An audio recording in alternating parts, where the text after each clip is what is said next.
Buenas tardes a todas y a todos los hermanos que están presentes en este Centro de Estudios Teosóficos Guadalajara. El día de hoy, domingo 17 de febrero del año en curso, continuando con los estudios del curso del cuerpo mental, analizaremos el día de hoy los capítulos 15, 16 y 17, denominados concentración, meditación e inspiración. Y contemplación. El último, el 17, es contemplación. Una disculpa. Concentración, meditación y contemplación.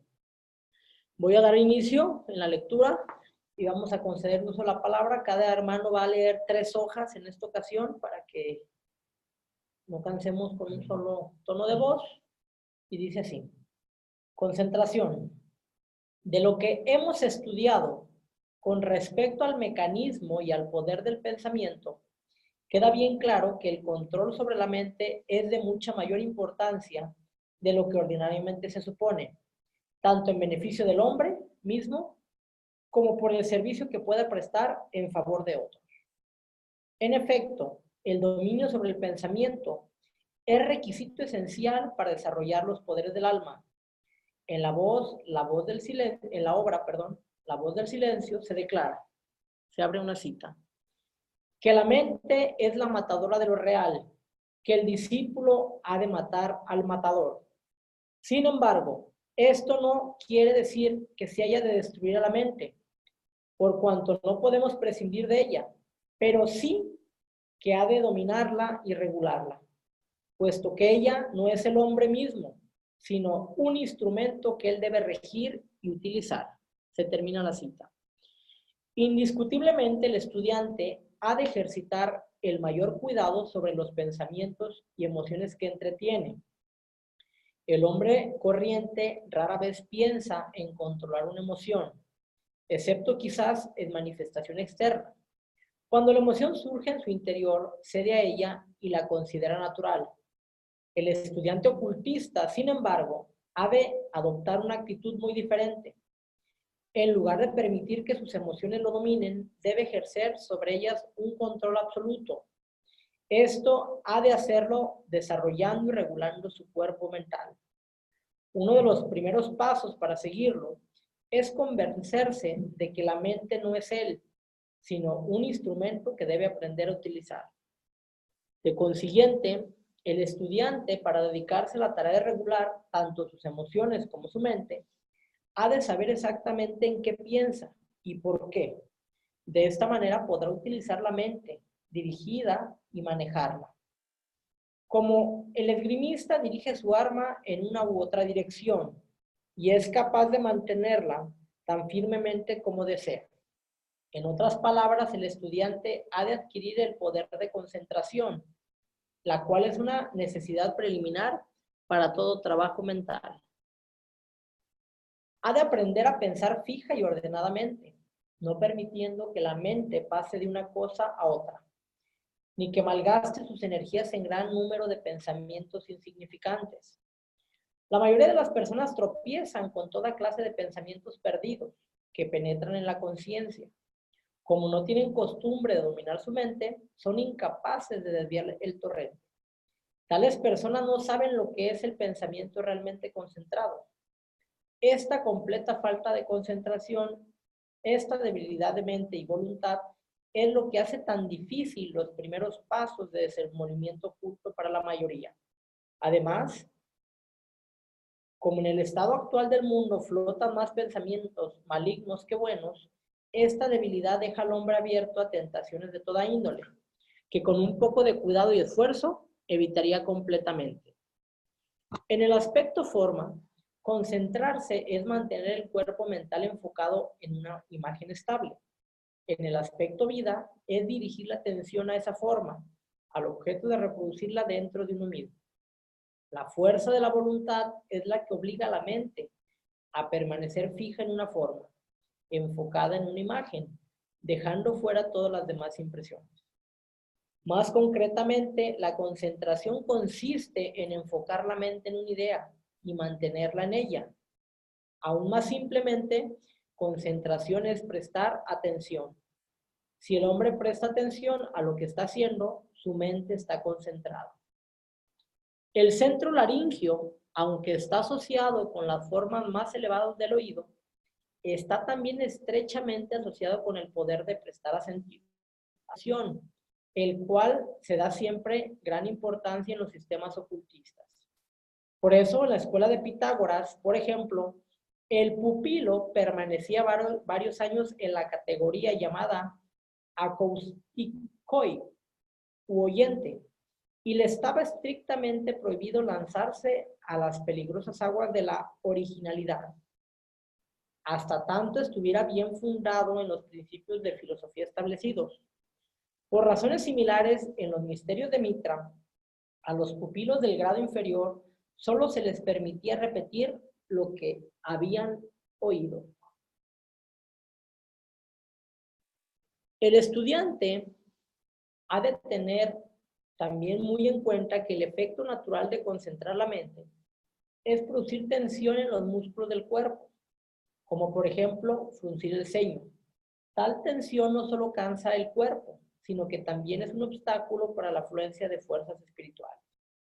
De consiguiente, al estudiante durante su meditación y también durante el día, debe dirigir de cuando en cuando su atención al cuerpo y deliberadamente relajarlo.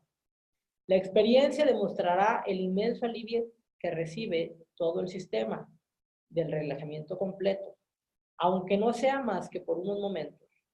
Las personas de carácter fuerte e intenso debieran prestar atención especial al relajamiento.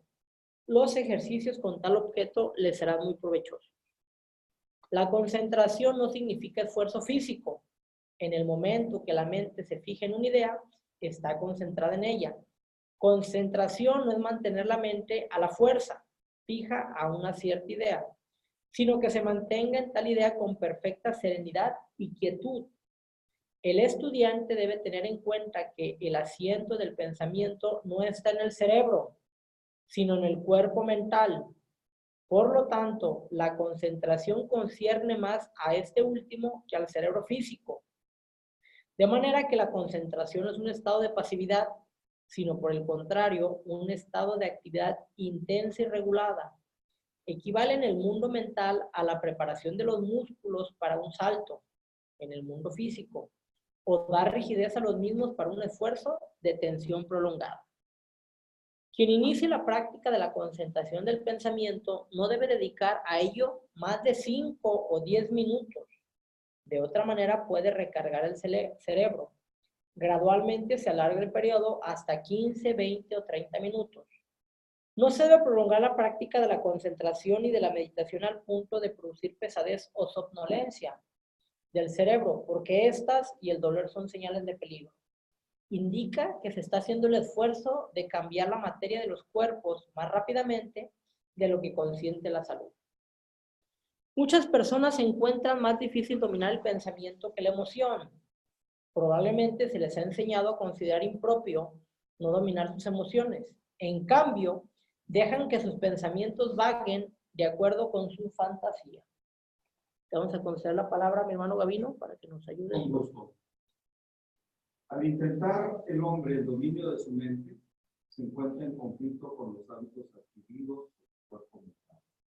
De la misma manera que el hombre posee lo que hemos llamado elemental del deseo. Entre paréntesis, véase la obra del cuerpo astral, posee también una elemental mental. Este elemental mental se ha acostumbrado a hacer las cosas a su gusto y vagar libremente de un tema a otro. La lucha por el elemental mental es, en cierto modo, diferente de la que se desarrolla contra el elemental del deseo. Como el elemental mental es una etapa de evolución anterior al deseo, está menos acostumbrada al confinamiento material. En consecuencia, es más activo que el último. Es más inquieto, pero menos potente y decidido. En la naturaleza de las cosas es, por tanto, más manejable, pero menos acostumbrado a ser manejado, de manera que se necesita menos fuerza para dominar un pensamiento que un deseo, pero en cambio requiere la aplicación más persistente de la fuerza. se ha de tener también en cuenta que en el plano mental la mente está en su propio terreno y trata con su materia propia, por tanto es solo cuestión de práctica. Para ella el aprender a manejar perfectamente al elemental mental, en cambio, cuando tratamos de regir al elemental de deseo, llevamos la mente a un mundo extraño y tratamos de poner desde afuera el dominio sobre él mismo. Son tan importantes las consideraciones que acabamos de hacer que es conveniente recapitularlas brevemente. El dominio sobre la mente es en sí mismo mucho más fácil que el dominio sobre las emociones. Pero como hemos tenido alguna práctica en el dominio emocional y casi ninguna en el dominio sobre la mente, encontramos difíciles los ejercicios mentales. No obstante, el dominio sobre ambos en conjunto es una tarea mucho más fácil que el dominio perfecto sobre el cuerpo. El dominio perfecto sobre el cuerpo físico. Sin embargo, aunque el dominio sobre este lo hemos practicado en cierta medida, durante varias vidas anteriores, todavía no lo dominamos más que muy imperfectamente. La comprensión de esto debiera dar aliento al estudiante.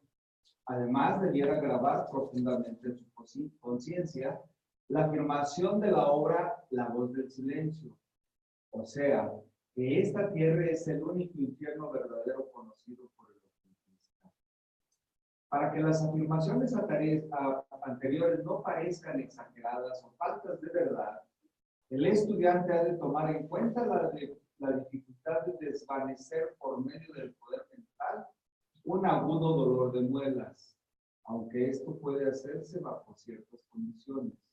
En cambio, es mucho más fácil desvanecer con el pensamiento la depresión, la ira, los celos o cualquier otra emoción por el estudio. Por el estilo, perdón. Y aún más fácil desviar el pensamiento de un tema desagradable o sin utilidad, dirigiéndolo a otro agradable y útil, hasta detener la acción de la mente completamente. Será conveniente considerar más en detalle los obstáculos que presenta la concentración. Estos, como veremos, se dividen naturalmente en dos grupos principales. El uno tiene que ver con kama o deseo, el segundo con la misma naturaleza de la materia mental. La dificultad de dominar la mente fue bien expresada hace 5,000 años por Arjuna en el diálogo inmortal entre él y Sri Krishna. Véase Bhagavad Gita, capítulo 6, páginas 34-35. No comprendo, oh Madhusudana, cómo en la mente turbulenta puede tener estable fundamentos de yoga, que has declarado ecuánime, porque la mente es en verdad inquieta. Oh Krishna, es impetuosa, violenta y a la supresión rebelde la juzgo tan difícil. La juzgo de tan difícil empleo como el viento. Y sin embargo, es verdad la contestación, pues esta señala la única manera de triunfar. Sin duda, omnipotente que inquieta y rebelde al yugo es la mente, pero puede ser subyugada mediante práctica constante. Abhyasa y por la indiferencia vairagya. Vamos ahora a tratar de los dos obstáculos, los remedios para los cuales se indican arriba en orden inverso. Primero, indiferencia. Esta se refiere claramente al poder de kama, o deseo para atraer, inclinar y retener a la mente. En el capítulo 6 hemos estudiado en detalle la relación entre kama y manas. Y vimos la manera como el deseo continuamente impele a la mente y la hace servir como proporcionadora de placer.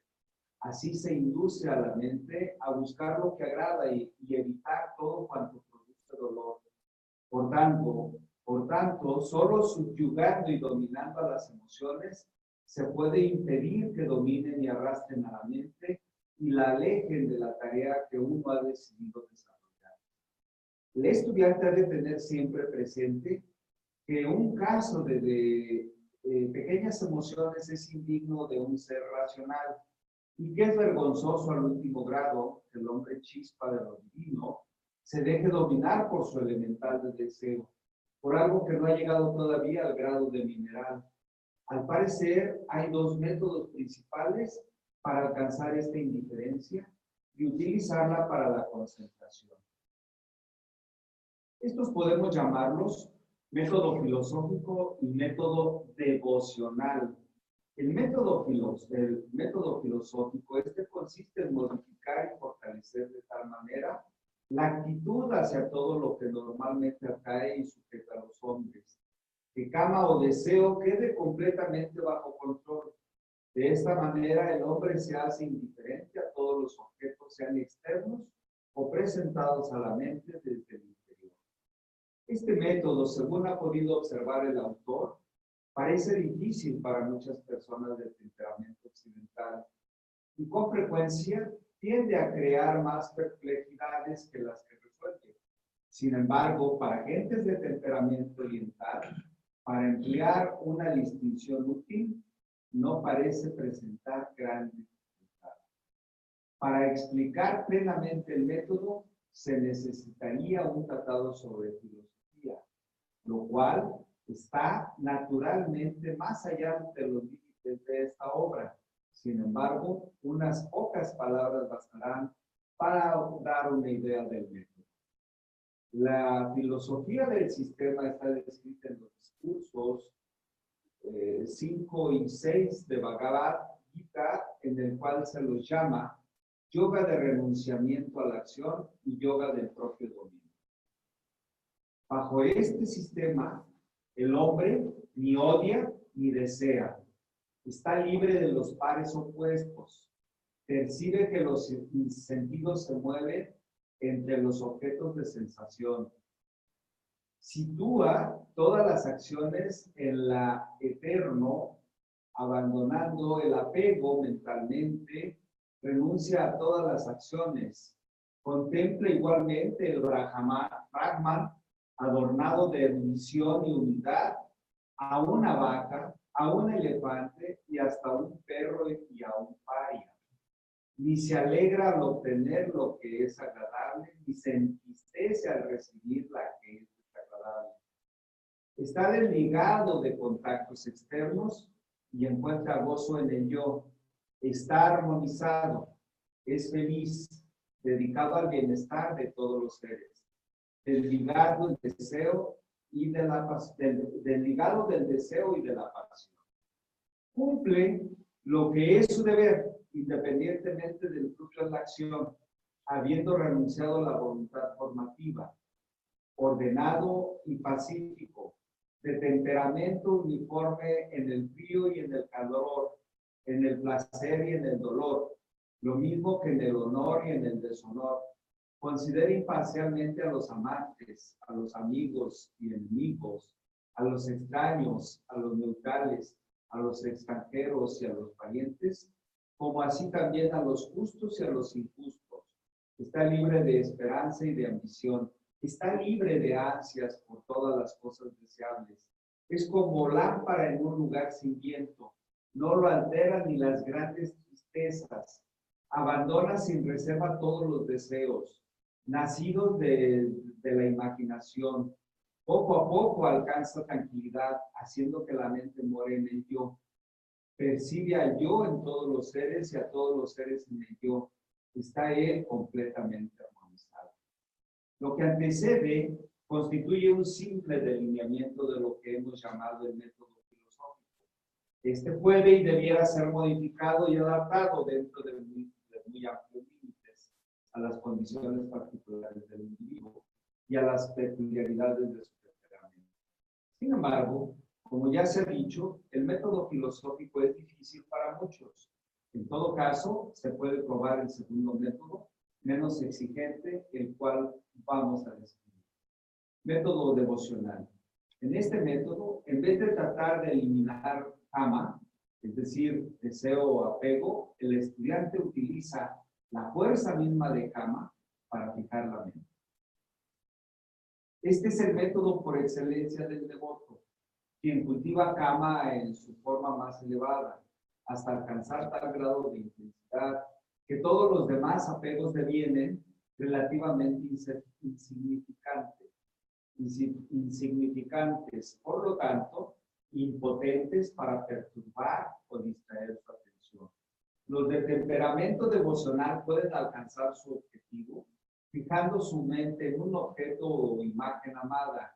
El placer que experimentan en la contemplación de tal imagen sirve para mantener la mente fija en ella. Aunque la mente sea dejada a la fuerza, volverá a la imagen una y otra vez. De esta manera, el devoto alcanza un alto grado de concentración. Mientras el devoto utiliza de esta manera el elemento de atracción hacia una persona, otro de mente más filosófica puede tomar como imagen atrayente alguna idea profunda y hasta un problema de esta manera. Para este último, el interés intelectual, el intenso deseo de conocimiento, provee el poder necesario de atracción y así fija la mente de manera inconmovible. Una definición útil de la concentración desde este punto de vista es la siguiente. La práctica de concentración mental es dominio de la mente por una disposición de ánimo, impuesta por la voluntad de manera que todo el pensamiento se inclina hacia el objetivo elegido. Para quienes no sean de temperamento decididamente devocional, el método indicado puede modificarse considerablemente. Es posible que el método modificado sea más fácil para muchos, pues consiste en lo mismo que uno hace ordinariamente en la vida cotidiana. Es llegar a estar tan interesado y absorbido en el asunto elegido, que de hecho todos los demás pensamientos quedan excluidos de la mente. Esta debe estar tan preocupada como para inducir a un estado de absoluta concentración. El estudiante ha de aprender a realizar esto a voluntad, lo cual conseguirá cultivando el poder y el hábito de observar y poner atención en los objetos externos. El objeto se ha de examinar y estudiar minuciosamente en sus muchos aspectos. Ningún objeto en la naturaleza está en realidad falto de interés. Si algo lo parece, es más bien incapacidad del observador para apreciar la maravilla y belleza de la manifestación, lo cual se debe a falta de atención e incapacidad de percepción. Muchas gracias, mi hermano Gavino. Te vamos a conceder la palabra a mi hermano Ricardo para que nos ayude, por favor. Adelante. Ricardo Estrada, por favor. Es necesario haber aprendido, en cierto grado, los ejercicios relativamente elementales indicados para desarrollar la visualización con éxito. Esta es el poder de reproducir mentalmente un objeto en todos sus detalles, sin que sea visible a los ojos. La visualización exacta es una facultad necesaria en cierta clase de trabajo ocultista, tal como, por ejemplo, en el ceremonial. Si en vez de un objeto concreto se elige una idea, por ejemplo, una virtud, el estudiante ha de despertar el entusiasmo y la devoción hacia ella, en cuyo caso la concentración es en gran parte de los sentimientos y en menor parte de la mente. Es más fácil concentrar el sentimiento que el pensamiento, por cuanto este es más útil y activo, pero si se consigue la concentración del sentimiento, la mente seguirá en cierta medida. En la práctica de concentración, lo mismo que de la meditación, el principiante descubre, por lo común, muchos deseos no satisfechos y problemas descuidados que se presentan exigiendo atención. Para librarse de estas obstrucciones, da poco resultado tratar de reprimirlos o suprimirlos. Es mucho mejor atenderlos, fijarles una hora para discurrir sobre ellos. La mente, incapaz de eliminar vacilaciones y que deja sus problemas sin resolver, no puede alcanzar concentración, mucho menos meditar. El estudiante se ha de decidir a resolver sus problemas, a mantener sus decisiones y negarse a cavilar sobre la misma cuestión una y otra vez. Esto viene con la práctica y con el hábito de poner en ejecución las decisiones. 2. Práctica constante. La referencia parece ser aquí a la condición de inquietud, más o menos inherente a la materia mental y a la esencia elemental mental. En efecto, la esencia elemental es en gran parte responsable de la variedad de nuestros pensamientos variables, pues pasa constantemente de una cosa a otra. Pero como la materia mental está sujeta a las leyes del hábito, lo mismo que toda materia, es posible entrenarla mediante práctica constante hasta que se habitúe a quedar estable, para de esta manera poderla moldear a voluntad y convertirla en un sirviente obediente del verdadero hombre, el pensador. El medio mejor y más rápido para dominar la divagación de la mente es sin duda el empleo de la voluntad. En efecto, cualquier método que se elija requiere voluntad en cierta medida. Hay personas que dependen únicamente del poder de la voluntad y no hay límite al grado que ésta pueda desarrollarse, mientras que otros prefieren ayudar y implementar su fuerza de voluntad con la filosofía, la devoción o cualquier otra ayuda que descubran en sí mismos.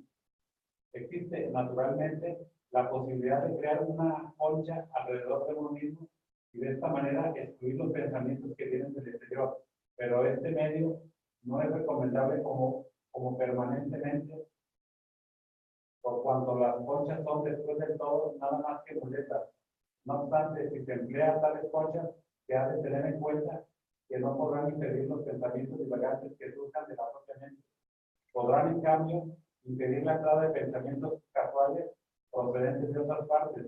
De todas maneras, se recomienda que al formar tales conchas se utilice únicamente materia del mental inferior, pues de otro modo quedarán fuera ideas útiles hasta pueden impedir que los pensamientos del hombre mismo lleguen al maestro.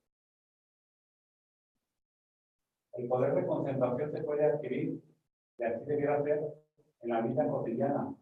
Debiéramos enfocar toda nuestra atención sobre lo que hacemos, poner en ello todo nuestro poder y ejecutarlo lo mejor que podamos. Por ejemplo, uno debiera escribir sus cartas bien y con exactitud, no ser descuidado en los detalles para no disminuir el efecto. Se ha de poner plena atención en el libro que se lee, procurando captar el significado del autor. No debería pasar un solo día sin practicar ejercicios para la mente, pues solo mediante el ejercicio se fortalece. El abandono significa siempre debilidad y con el tiempo atrofia. El estudiante debe comprender cómo trabaja la preocupación y el método de eliminarla. El trabajo, salvo que sea en exceso, no daña el aparato de pensar, sino que por el contrario lo fortalece. No obstante, el proceso mental de preocupación perjudica y después de algún tiempo produce agotamiento nervioso y irritabilidad, lo cual hace imposible la labor mental continuada. Preocupación es el proceso de repetir la misma línea de pensamiento una y otra vez, con ligeras alteraciones, sin llegar a un resultado, a veces sin siquiera buscarlo. Es la continuada reproducción de formas mentales iniciada por el cuerpo mental y el cerebro, no por la conciencia, sino impuesta a esta por aquello. El pensador, al no poder resolver el problema, queda descontento. El temor de dificultades presentidas lo mantiene en una condición ansiosa e intranquila. Bajo este impulso que no está dirigido por el pensador, el cuerpo mental y el cerebro continúan reproduciendo imágenes ya formadas y rechazadas. En preocupación, el pensador es esclavo en lugar de dueño de los cuerpos. Como la preocupación es en gran parte debida al automatismo, se puede utilizar esta misma propiedad de la materia para dominarla. Quizás la mejor manera de deshacerse de un canal de preocupación es hacer otro de carácter exactamente opuesto. Esto se puede hacer reflexionando en meditación sobre un pensamiento tal como el ser es paz, ese ser soy yo. El ser es fortaleza, ese ser soy yo. A medida que uno reflexiona, la paz que contempla lo envolverá y se sentirá lleno de fortaleza que ha imaginado en pensamiento. La fórmula precisa para la meditación puede naturalmente adaptarse a cada caso particular. El estudiante no solo debe aprender a pensar, sino también a dejar de pensar a voluntad. Una vez que ha terminado la labor de pensamiento, se debe poder abandonar completamente sino dejar que flote y entre salga de la mente como bote movido por las aguas y golpeando contra el malecón. No se deja que una máquina siga marchando sin producir trabajo alguno, gastándose inútilmente. De manera similar, no se ha de permitir que la preciosa maquinaria de la mente gire sin dirección y se gaste sin resultado útil. Lo mismo que los miembros cansados necesitan reposo completo, de igual manera la mente encuentra ello en completa quietud. Una vez que el estudiante ha terminado el trabajo de pensar, debe abandonarlo y al aparecer en su mente otros pensamientos, no prestar atención a los mismos.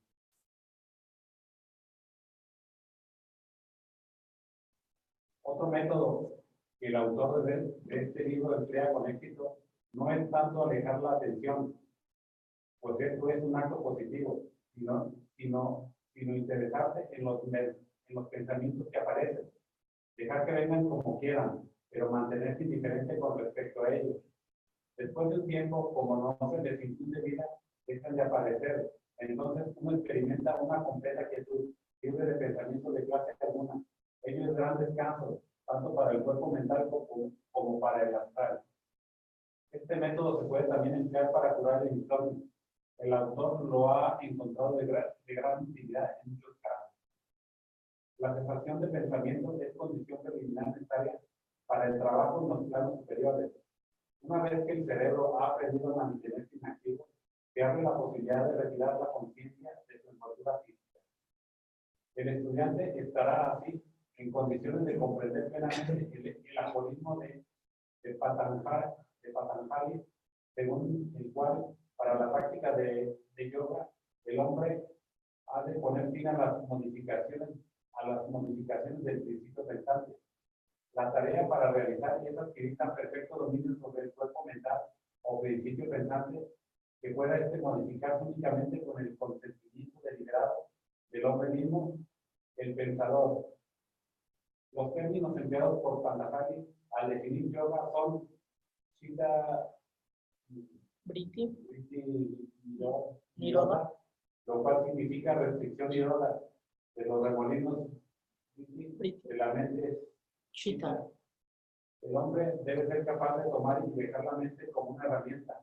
Una vez que pueda hacer esto, viene la posibilidad de retirarse completamente del cuerpo mental. Yoga es, por tanto, la inhibición de todas las vibraciones y cambios del cuerpo mental. De ahí que en el cuerpo mental de un maestro no se produce cambios de color, sino son iniciados desde dentro. El color del cuerpo mental de un maestro es como la luz de la luna reflejándose en el rizado océano. En tal blancura están todas las posibilidades de color, pero nada del mundo externo puede producir el más pequeño cambio de tono sobre la constante variación del. Vamos a concederte la palabra, mi hermano Cristóbal, gracias, mi hermano, para que nos apoyes, por favor, con la siguiente. El cuerpo mental del maestro es meramente una estructura externa que utiliza para comunicarse con el mundo inferior. Uno de los resultados de la concentración es que el conocedor, al contemplar una mente concentrada, una imagen obtiene un conocimiento del objeto, mucho más pleno de lo que puede dar cualquier descripción verbal. El delineamiento incompleto obtenido en la descripción verbal de un objeto se llena así de detalles a medida que el cuadro se forma y la conciencia se pone más y más en contacto con la cosa escrita. Para un estudio más amplio de la teoría y práctica de la concentración y del poder del pensamiento, recomendamos al estudiante la obra de la doctora Annie Besant, doctora del pensamiento, su dominio y cultura, y como manual práctico de concentración, la admirable obra de Andrés. Ok. Bueno, se concede el uso de la palabra, mis hermanos, para comentar este primer tópico denominado concentración. Espero entonces hayan estado muy bien concentrados. Adelante, mi hermano.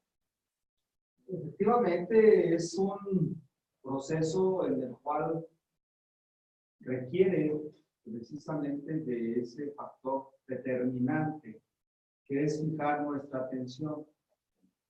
En el caso de la concentración, por supuesto que el hecho más significativo es cómo dominar la mente, cómo tratar de decir, y hacer lo que queremos que vaya bien enfocado, bien enrutado. Porque si la dejamos que la mente divague, la mente nos va a dar tumbos y hasta nos puede generar estados inconvenientes. ¿Por qué? Porque se deja uno llevar, porque la mente es tan poderosa que hasta nos puede enfermar.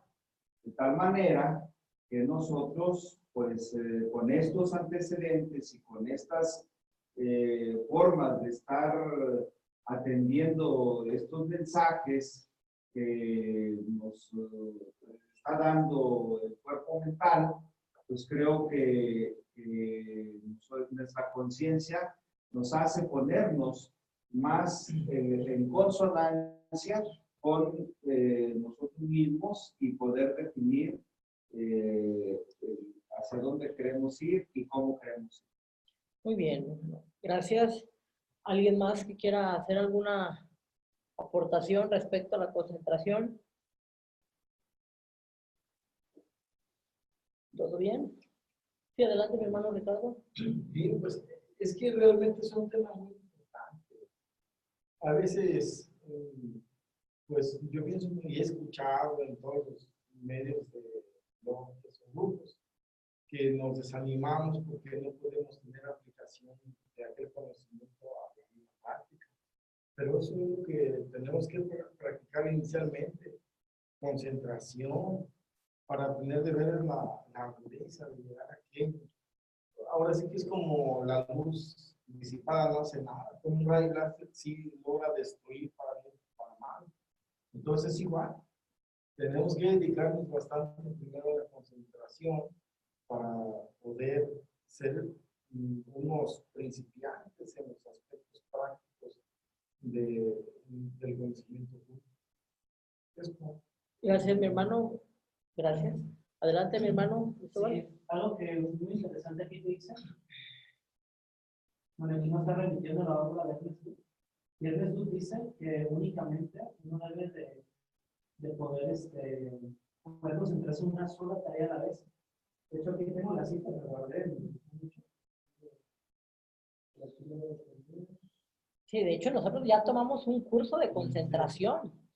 Anteriormente, hace unos meses, ya tomamos un curso de concentración y ese curso lo extrajimos de varias fuentes, de varios autores, y siempre la concentración se determina como una condición preliminar a la meditación.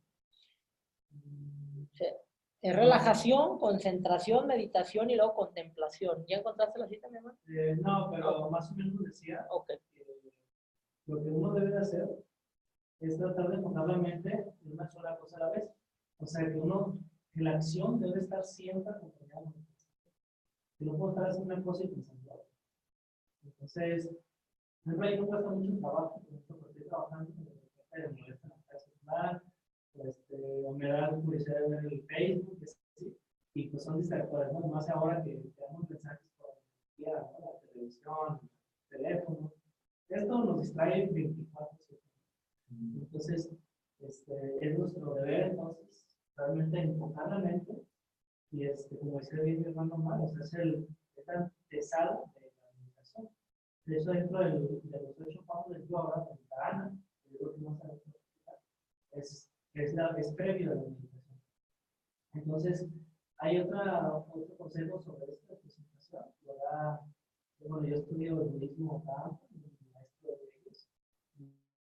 Primero uno debe concentrarse en la respiración. Una vez que logra dominar la respiración, debe de enfocarse en un objeto, burdo, que sea una taza, lo que sea hecho para ir a los. Y luego ya después se enfoca en una idea, una frase. Agarras un libro espiritualmente muy rico, como los libros maestros, el Bhagavad Gita o cualquier otro tipo de texto filosófico. Entonces te concentras en una frase y simplemente tratas como de analizar la idea. O sea, por ejemplo, Yo lo hice mucho con los principios herméticos y vibración. Entonces, pensaba en el principio de vibración y empezaba a ver en mi mente todo lo que conllevaba. Entonces, empezabas a desmenuzar la idea. Esa es la primera. Y después te enfocas en una sola fase. Entonces, ves a dónde te lleva esa concentración, que es como lo previo antes de entrar a la etapa de la meditación. Pero es como lo que podemos ir haciendo nosotros para poder agudizar este poder mental que tenemos, que es nuestro deber, tomar bajo su gestión. Y sobre todo ahora que lo vemos este tipo de estudios, es de ser capaz de generar nuestras propias formas, y no dejarse arrastrar por la oleada de formas mentales que nos llegan todos los días. Gracias, mi hermano. ¿Alguien más que quiera hacer uso de la palabra? ¿Sigue concedida la palabra? Un comentario muy breve.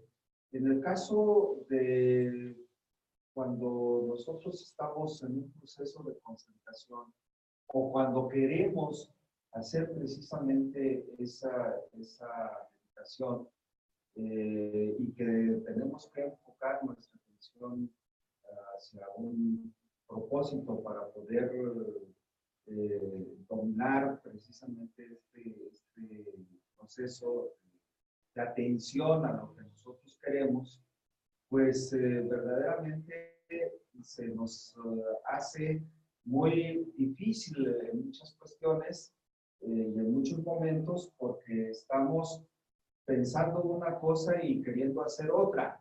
Entonces ahí vale la pena de que reflexionemos cuando vamos a hacer una actividad, despojarnos de todo lo que nos pueda perturbar, porque eso no va a ser una buena influencia, como ya lo ha estado expresando Cristóbal, que no nada más a nosotros los adultos, perjudicialmente a los niños y a los adolescentes y a los estudiantes mismos de cualquier nivel de educación, ya sea básica, media superior y hasta superior, porque ahora tenemos ese problema de por no concentrarnos, pues no hacemos las actividades adecuadas y pertinentemente. Perdón por hacer de nueva cuenta.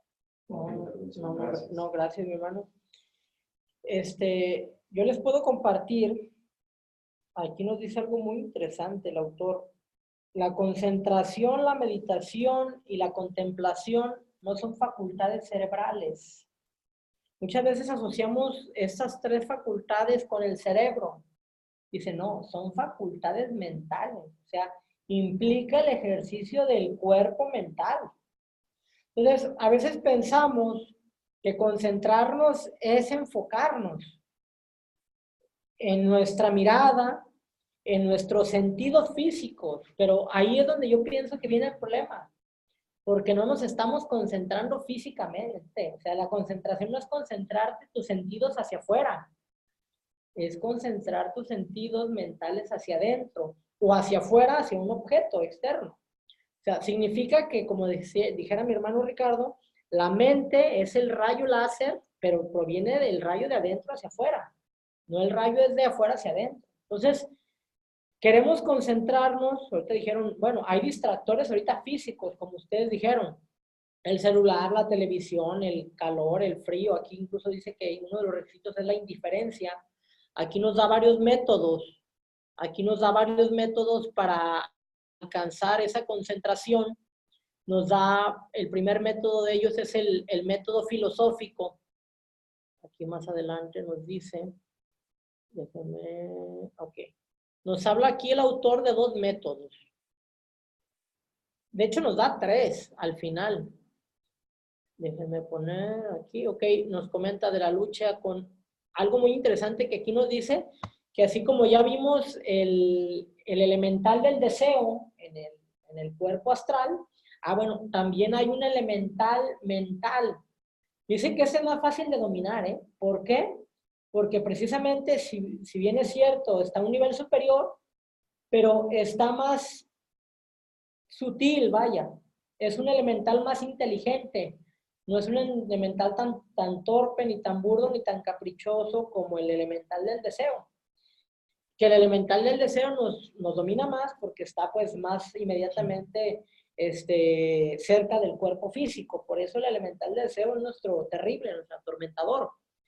Pero nos dice que también tenemos que dominar este elemental del deseo, que si bien es cierto, el pensamiento es más poderoso que la emoción, es más fácil dominar al elemental del mental. Nos habla de aquí de la cita del Bhagavad Gita, que la mente es el matador de lo real, que no debemos de matar a la mente, sino que debemos de controlarlo, identificarnos que es un vehículo, o sea, nosotros sentirnos el alma y no sentirnos la personalidad, no sentirnos el cuerpo físico, no sentirnos la mente, los deseos, perdón, no sentirnos la mente inferior. Aquí está, nos da dos métodos, le repito, el método filosófico y el devocional.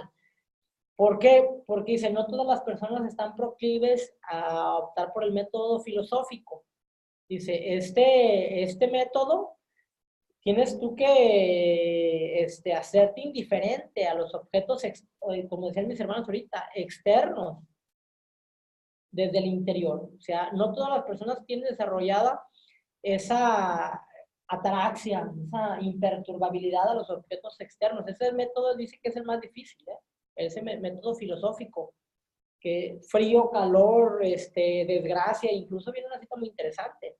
Tragedia, desgracia, amigos, enemigos, o sea, está completamente indiferente. Es un método estoico, epicurio ese método filosófico. Y yo creo que es muy difícil, para el occidental. Y por el contrario, que es donde aquí viene la cita, ¿no? Que es un pensamiento uniforme, ordenado y completamente indiferente al frío, al calor, al placer, al dolor, honor, deshonor, o sea, amigos, enemigos, amantes, o sea, es un método epicurio, estoico, no cualquiera lo puede desarrollar, el método filosófico. Pero nos dice que hay otro método, que ese es el que quizás más nos identificamos, para el que nuestro coco es el mundo emocional, los deseos. Este método filosófico es para quien ya trae relativamente controlado el tema del cuerpo de los deseos, para quien ya tiene relativamente eso y quiere ahora dominar la mente. Pero nos dice que el método devocional, este método, en vez de tratar de eliminar a cama las emociones, lo utiliza esa cama para fijar la mente. O sea, ok, mi coco son las emociones, bueno, pues utilizo esa emoción, pero ahora lo canalizo. Y esa emoción, en lugar de dirigirlo a una mujer, a la comida, al orgullo, a los 7 pecados capitales, lo dirijo precisamente a un grado sublime. Recuerden ustedes que los 3 cuerpos inferiores son reflejos de los superiores. El físico, reflejo de Atma. El astral es reflejo de Buddhi y el mental inferior, reflejo de la mente superior. Entonces, el cuerpo astral es el reflejo de Buddhi.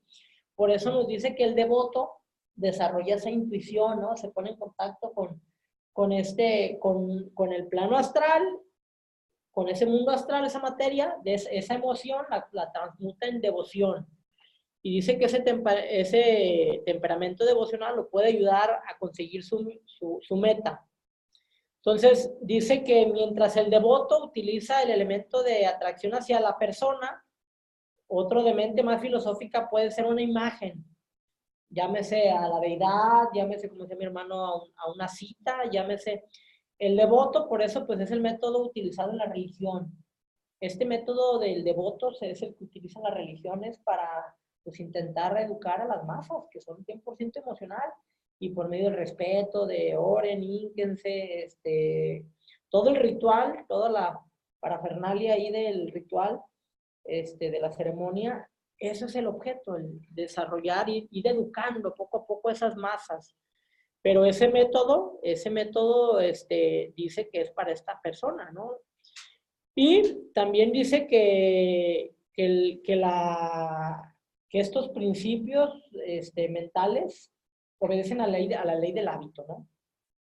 Y así como el cuerpo físico se tiene que ejercitar, pues también estos principios, que en este caso la concentración no es que me concentre hoy y 6 días no. O sea, aquí nos habla de la práctica constante. O sea, que tenemos que poco a poco, tenemos que, incluso sugiere, no más de 5 o 10 minutos, después 15, poco a poco ir desarrollando esa concentración. También dice que es más fácil transmutar un pensamiento que quitar un dolor del cuerpo, ¿no? Entonces, fíjense, relativamente aquí nos dan un tip. Si llega un pensamiento perturbador, bueno, me concentro en el opuesto. Un pensamiento de amor, una alquimia mental.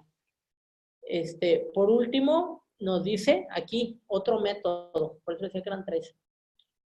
Otro método que el autor de este libro emplea con éxito es tanto alejar la atención, pues esto es un acto positivo, sino interesarse en los pensamientos que aparecen, dice, dejar de que vengan como quieran. O sea, ok, quieren venir pensamientos de odio, de lujuria, vengan, pero me mantengo indiferente. Dice la física cuántica, todo depende del observador, ¿no? No te pelo, pues, incluso a la personalidad, alguien que te está agrediendo y tú eres indiferente, pues es lo que más le molesta a los seres, ¿no? La indiferencia.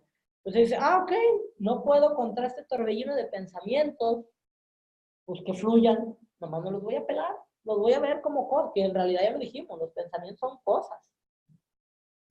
Entonces, dice, después de un tiempo, como no se les infunde vida, dejan de aparecer. No te pelo en forma mental, pues te vas, porque tú lo que quieres es descargarte. Acuérdense que la esencia elemental lo que quiere es involucionar. O sea, los pensamientos no existen per se, por sí, sin propósito. Ellos quieren manifestarse en el plano físico. ¿Y en busca de qué están? De un cuerpo físico. Yo elemental de deseo, yo elemental de mental, quiero un cuerpo para manifestarme. Siento la necesidad de que quiero sentirme vivo. Entonces, ¿de qué me busco? Pues de un cascarón. ¿Y quién es un cascarón? El cuerpo físico. Incluso aquí nos dice qué pena y qué vergonzoso, dice, que un ente que todavía no llegue a ser mineral nos domine. O sea, fíjense nada más. Y sí, pues nos pesa, ¿no? Nos duele que por ignorancia estos elementales son los que nos dominen, por ignorancia, por desconocimiento. Y dicen que Patanjali es un sabio que él desarrolló unos aforismos, se llaman los Yoga Sutras. Y estos Yoga Sutras pues son técnicas para poco a poco ir uniendo, que a fin de cuentas es lo que significa yoga, estos cuerpos sutiles con el alma. E incluso nos da que son 3 las características: Chitta, Vritti y Nirodha. Nirodha, restricción; Vritti, remolinos; y Chitta, la mente. Ok, bueno, y ya nos da el ejemplo del cuerpo de un maestro, que son completamente transparentes, cristalinos. Ellos proyectan la luz de adentro hacia afuera, y todo el exterior, pues ellos son imperturbables. Y por último, nos sugiere consultar la obra del poder del pensamiento de Annie Besant y la obra de Ernest Wood, pero pues yo les sugiero mejor que consulten nuestro curso de concentración. Está más completo, lo vamos a proporcionar. Ahí tenemos 7 fuentes diferentes, 7 autores diferentes que nos da cada quien su óptica. Aquí solamente nos habla de 2, Annie Besant y Ernest Wood. Bueno, es cuanto por mi parte. Hice un breve corolario porque sí se nos estaban escapando algunas cosas interesantes, ¿eh? Bueno, vamos a pasar ahora a lo que es la meditación. Es el capítulo 16. Para tal efecto te vamos a conceder la palabra a mi hermano Pedro Rodríguez para que nos apoyes con las siguientes 3 hojas, por favor. Gracias, mi hermano. Meditación. La concentración, como es natural, no es un fin en sí misma, sino un medio para un fin. La concentración convierte a la mente en un instrumento que el dueño puede utilizar a voluntad.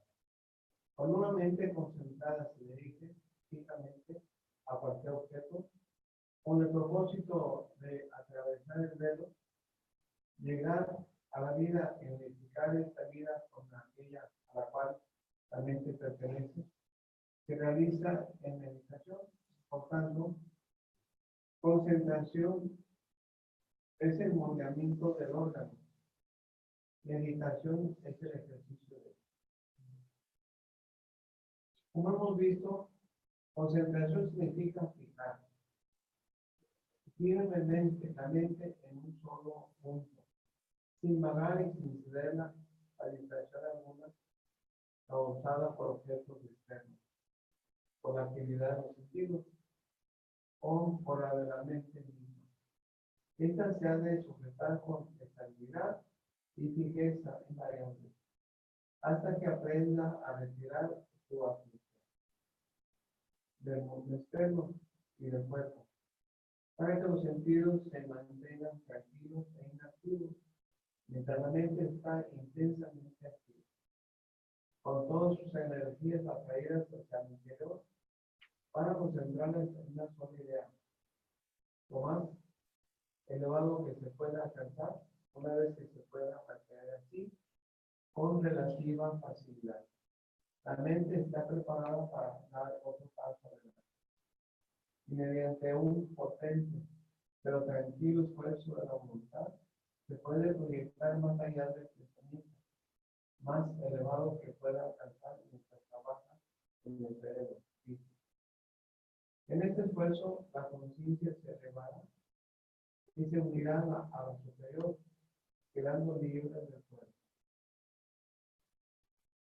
Por tanto, cualquiera que sea capaz de prestar atención, pensar sobre un tema por algún tiempo, sin permitir que la mente divague, está preparado para iniciar la meditación. Podemos definir esta como atención sostenida de la mente concentrada frente a un objeto de devoción, a un problema para cuya solución se necesita más luz, un efecto, frente a cualquier cosa de la cual queramos comprender y absorber la vida más que la forma. Es el arte de considerar una cuestión o estudiarla mentalmente en sus diversos aspectos y relaciones. Se dice también que la meditación consiste en traer a la conciencia de vigilia, es decir, la mente en el estado normal de actividad, alguna realización de la superconciencia, a fin de crear, por el poder de la inspiración, un canal por el cual afluya a la personalidad inferior la fuerza de algún principio divino o espiritual. Es enfocar la mente y los sentimientos en humillar y abrir las puertas de la conciencia inferior, aprisionada a la influencia de tal idea. Meditación, ha dicho H.P. Blavatsky, es el inexpresable anhelo del hombre interno por el infinito. San Alfonso María de Ligorio describe la meditación como la bendita hornalla en que las almas se inflaman del amor. El ideal elegido para ser abstracto tal como una virtud puede ser la divinidad del hombre, puede estar personificado en un maestro o en el instituto divino, pero en todos los casos es esencialmente un elevamiento del alma hacia su fuente divina. El deseo de ser individual, de unificarse con el ser universal,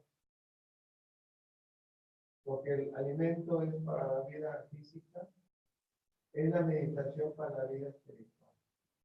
El hombre que medita siempre es el más eficiente del mundo. Lord Rosenberg, hablando de Cromwell, lo describía como místico práctico y afirmaba que el místico práctico es la fuerza más grande del mundo, el intelecto concentrado, el poder de retirarse del tumulto exterior que necesita energía inmensamente incrementada para el trabajo, más estabilidad, más autodominio y más serenidad. El hombre que medita no malgasta el tiempo, no necesita energía, ni pierde oportunidad. Tal hombre rige los sucesos porque dentro de él está el poder, del cual los sucesos son meras expresiones externas, participa de la vida divina y por lo tanto participa también del poder divino. Como se ha dicho antes, cuando la mente se mantiene fija en una imagen, al contemplarla, el conocedor obtiene de ella más pleno conocimiento del objeto que si se le describiera verbalmente. Gracias a la concentración, el cuadro toma forma de cuerpo mental.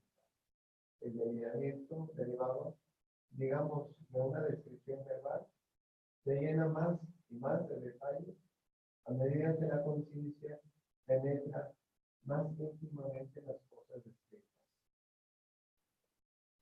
Todas las religiones recomiendan la meditación.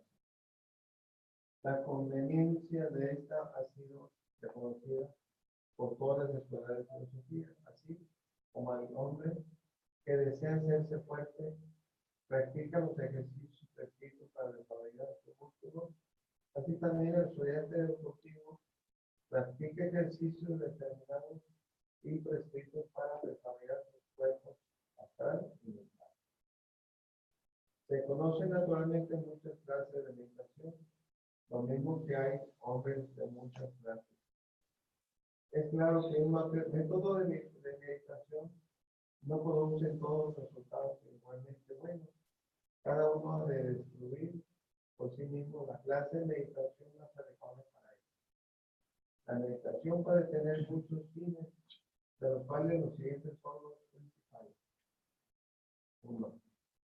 Hace que, por lo menos una vez cada día, el hombre piense en cosas elevadas y santas, alejando sus pensamientos de la menudencia de la vida diaria y de la frivolidad y dificultades de esto.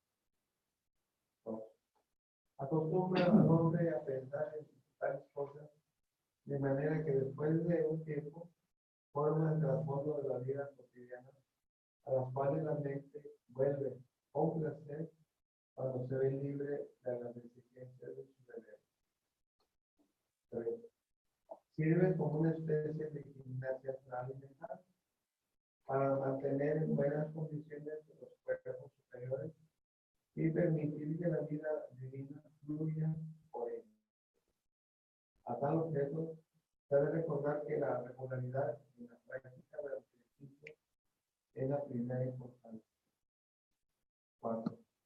Se puede utilizar para formar y mejorar el carácter y adquirir diversas cualidades y virtudes. 5. Eleva la conciencia a esferas más elevadas para abarcar cosas más elevadas y sutiles. Mediante ella, el hombre puede elevarse a presencia de lo divino. 6. Abre la naturaleza y invoca las bendiciones de altas esferas. 7. Es el medio, aunque solo el primer vacilante paso sobre el camino, por el cual se alcanza un desenvolvimiento más elevado y conocimiento más amplio. Lleva al desarrollo de la clarividencia y con el tiempo a la vida superior más allá del mundo físico. La meditación es el método más fácil y más seguro para desarrollar la conciencia superior. Es indiscutiblemente posible en el curso del tiempo para el hombre que medite sobre el logos o el maestro. Elevante primero a la esfera astral y luego a la esfera mental. Es claro que nadie puede predecir cuánto tiempo tardará, pues de ello depende enteramente del pasado, del estudiante y de los esfuerzos que haga. El hombre ocupado decididamente en el estudio de cosas exaltadas se eleva enteramente sobre sí mismo y genera una potente forma de pensamiento en el mundo mental, la cual emplea de inmediato como canal para la fuerza que se cierne en el mundo inmediato. Cuando un grupo de personas se une en un pensamiento de esta naturaleza, el canal, por ellos formado, alcanza una amplitud o una capacidad fuera de proporción con la suma de los canales separados. Por tanto, Tal grupo de personas es una bendición incalculable para la comunidad en medio de la cual trabaja. Gracias a sus estudios intelectuales, pueden ser el medio de que se produzca un descanso al mundo mental interior de fuerzas procedentes normalmente del mental superior, si les desea, sobre las que meditan. Se refiere a la ética y el desenvolvimiento del alma en sus aspectos más elevados. Construirán un camino en materia mental definida, Refinada. por el cual podrá afluir la fuerza del mundo múdico al mental, pudiendo así influir sobre muchas personas que de otra manera no serían susceptibles a la acción de tal fuerza. Fíjense el trabajo que hacemos las logias. Aquí no está.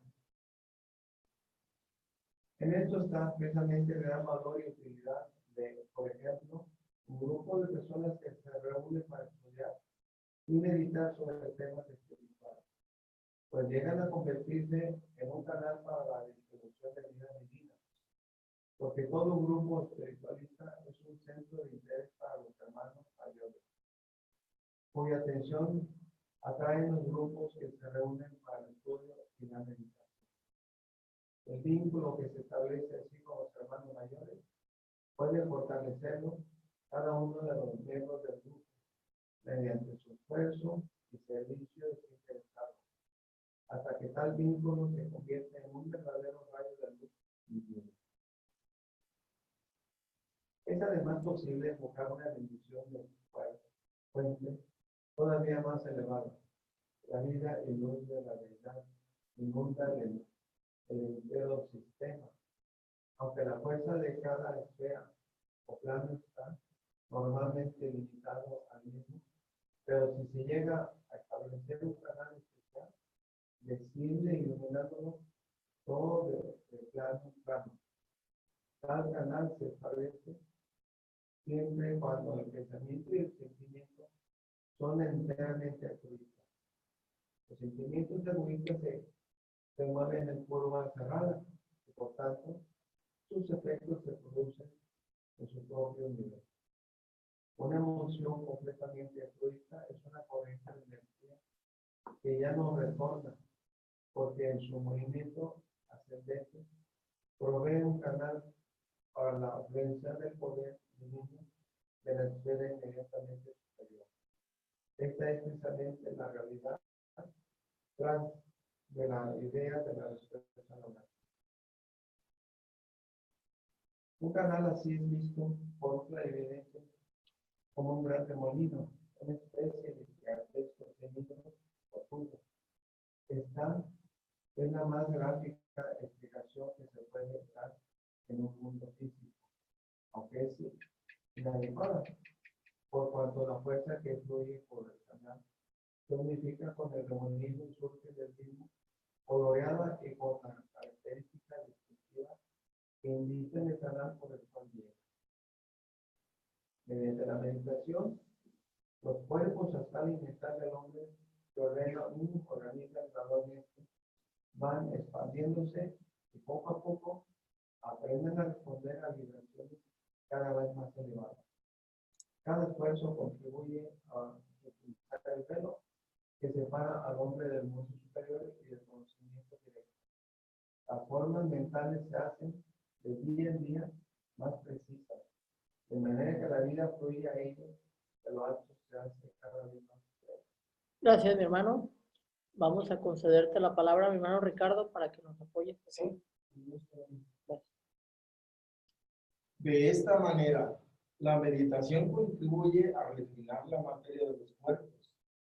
Con frecuencia, produce elevadas emociones, cuyo origen es la esfera búdica, la cual se refleja en el cuerpo astral. Además, es necesario desarrollar los cuerpos mental y causal, al objeto de dar estabilidad y equilibrio, pues de otra manera, las emociones elevadas que inclinan al hombre en dirección correcta pueden fácilmente deformarse y arrastrarlo en dirección menos deseable. Nunca se puede obtener equilibrio y estabilidad con sentimientos únicamente. son necesarios el poder de la mente y el de la voluntad, lo mismo que el de la fuerza impulsiva de la emoción. Al practicar la meditación, el estudiante encontrará de gran utilidad el conocimiento de los 5 estados mentales, tal como los explica Patanjali. Ha de tener en cuenta, sin embargo, que estos estados no están limitados al plano mental, sino que existen en forma adecuada en todos los planos. Estos estados son: 1, Spirita, la mente mariposa, que va constantemente de un objeto a otro. Ella corresponde a la actividad en el plano físico. 2, la H es corta, Muda. Muda. El estado de confusión del hombre arrastrado y confundido por emociones. Corresponde a la actividad en el mundo astral. 3, el estado de preocupación o apasionamiento por una idea. El hombre está dominado, podríamos casi decir, obcecado por una idea. Esto corresponde a la actividad en el mundo mental interior. El hombre ha de aprender a discernir entre lo real y lo irreal, lo cual se relaciona con la capacidad cognitiva de la conciencia. 4, ekagrata, unidirección o concentración, el estado en que uno domina una idea en vez de ser dominado por ella. Esto corresponde a la actividad del plano mental superior. El hombre debiera hacerse indiferente y aprender el despego. Desapego, ahí sería. El desapego, lo cual tiene relación con el aspecto actividad de la conciencia. 5, Niruddha, dominio de sí mismo, elevándose sobre todas las ideas. El hombre escoge lo que quiere, de acuerdo con su voluntad iluminada. Esto corresponde a la actividad en el plano búdico. El hombre ha de aprender a desarrollar los 6 atributos mentales, a saber, dominio del pensamiento, dominio de la acción, tolerancia, fortaleza, fe, equilibrio, lo cual tiene relación con el aspecto voluntad de la conciencia. Ok, gracias mi hermano. Aquí están las 6 etapas. Las etapas en sánscrito, en español, la cualidad para adquirirse y aspectos de la conciencia. Shipta, hablamos que era el plano físico o la mente, o se denomina mente mariposa. Muda, confusión, es el mundo emocional. Sí, ¿verdad? Muda, sí, es el mundo emocional. Sí. Y Vishipta, envanecimiento, ahí es el mundo mental inferior. La cualidad por adquirirse es el viveka o discernimiento. Y el aspecto de la conciencia es la cognición. Ekagrata, la etapa es concentración. La cualidad por adquirirse es vairagya.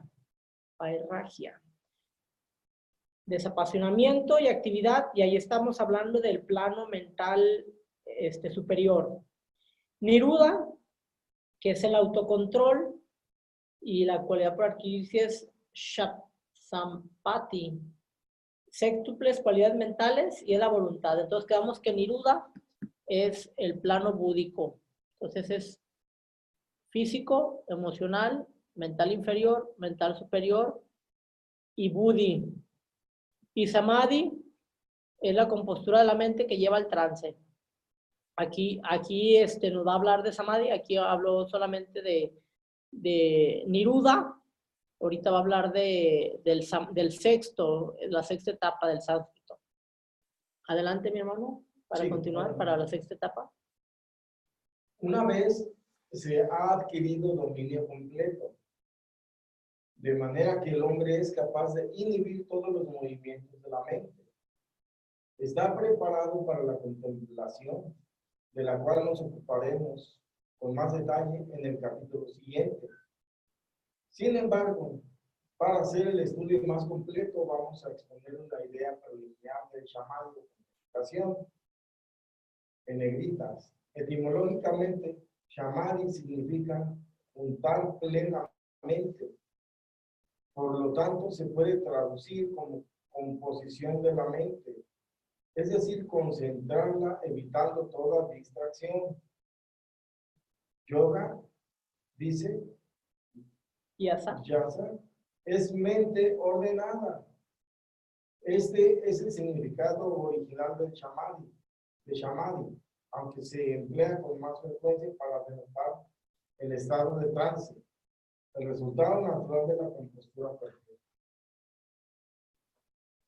Shamari es de dos clases. Uno, Shampragnata Shamari, es decir, Shamari con conciencia, o sea, la conciencia dirigida a los objetos. Dos, Asampragnata Shamari, o sea, Shamari sin conciencia, es decir, la conciencia dirigida al interior, retirada en sí misma, de manera que se transfiere al vehículo inmediato superior. Ok, dos samadhis. Uno dirigido hacia los objetos y otra hacia adentro. O sea, samadhi este es sampragnata hacia afuera y asampragnata hacia adentro. Igual, en términos coloquiales, dos samadhis, hacia afuera o hacia adentro. Vyasa es el autor de... Vyasa es el autor de este... ¿Mande? De mente ordenada. No, Mente ordenada. no, Vyasa es uno de los grandes autores de la India. Es el que escribió los Vedas y todos los textos, ¿no? Sí, Vyasa es otro nivel. Ahorita no se me olvida que los Upanishads, los Puranas, todos esos textos son de Vyasa. Entonces, él es autoridad en ese tema. Él nos dice que yoga es mente ordenada. Otros dicen que yoga es unir. Sí. Ok. Bueno, ok. Adelante, mi hermano. Sí. Para mayor claridad, damos más abajo una tabla en que estos estados están enumerados. El estudiante encontrará también útil que enumeremos brevemente los 4 estados mentales de que se habla en yoga. Estos son 1. Jagra, conciencia de vigilia. 2. Vapana, conciencia de sueño. O sea, conciencia que actúa en el cuerpo astral y es capaz de grabar sus experiencias en el cerebro. 3. Sushupti, conciencia de sueño profundo, que actúa en el cuerpo mental y no es capaz de grabar sus experiencias en el cerebro físico. 4. Turilla, conciencia de trance, tan alejada del cerebro que no se puede recordar fácilmente por otros medios. Estos 5 estados son estados de conciencia, que ya los vimos nosotros, la vida del sueño y la vida física, ¿se acuerdan? En capítulos anteriores, para no confundirnos. Estos eran precisamente las etapas para adquirirse o dominar cada plano. Ya lo dijimos, cada uno de estos son una etapa que debemos ir desarrollando, pero cada uno pertenece a un plano. Acá es los estados de conciencia. Esta es conciencia de vigilia, esta en el cuerpo astral, esta es conciencia en el sueño profundo y el estado de trance. ¿Sí? Ok. Adelante. Es importante notar, sin embargo, que estos 4 estados de conciencia existen en cada plano. La tabla que sigue da la equivalencia de los 4 estados en conciencia física. La tabla se denomina los 4 estados de conciencia. Contiene nombres en sánscrito, en español, la equivalencia en la conciencia física. Jagrad, nombre sánscrito, en español, vigilia. Equivalencia en la conciencia física, leer un libro. Jagrad, vigilia, leer un libro. Mirar el reloj. Vapana, sueño. equivalencia en la conciencia física, percibir el significado de las palabras, imaginarse el reloj. Susupti, en español, sueño profundo, equivalencia en la conciencia física, contacto con la mente del autor, concebir el reloj ideal. Turilla, en español, trance, equivalencia en la conciencia física, entrar en la mente del autor. Esto es pasar a la idea del tiempo en abstracto. Ok. Estos 4 estados sí vale la pena que los memoricemos. Vigilia, plano físico. Sueño en el nivel astral. Sueño profundo, plano mental inferior. Trance, plano mental. Sueño profundo, plano mental inferior. Trance, plano mental superior. Entonces, normalmente la humanidad estamos aquí, entre la vigilia y el sueño. Vigilia es cuando está la actividad del cuerpo físico. Y el sueño, pues en el mundo astral. Ahí estamos. Ya el sueño profundo es cuando ya empezamos a contactar con la mente del autor. Les digo, yo a veces me aviento mis sueños que con artistas o con gente importante. Yo digo, ¿y esto es qué onda, no? Una vez el otro día soñé con Ani Besán y Livite y los cuestionaba. Entonces, yo digo, bueno, pues quizás estoy ahí, hay mis pininitos de sueño profundo o de entrar a la mente del autor, porque cuando tú sueñas con ciertos autores y los cuestionas, yo en estos sueños yo los cuestionaba y todo, ¿sí? Es cuando sueño con celebridades, los cuestiono, ¿no? Entonces, no sé si a lo mejor sea tema nada más emocional, pero sí lo importante es eso, ¿no? Descubrir que son 4 estados de conciencia y que normalmente, pues la humanidad estamos aquí, entre vigilia y sueño emocional. Son pocos los que entran en sueño profundo y pocos los que entran en trance. Que, ojo, los drogadictos y los fanáticos confunden trance con sí, deja de alucinación con euforia. Piensan, no, es que estoy en un trance. O sea, piensan que el trance es un estado de estar exacerbado en la emoción, ¿no? Es que entré en un trance, ¿no? Un trance es un estado muy profundo de ingresar al plano mental superior, ¿verdad, mi hermano? Sí, allí vale la pena que hagamos una reflexión, por lo que el nombre en español refiere trance.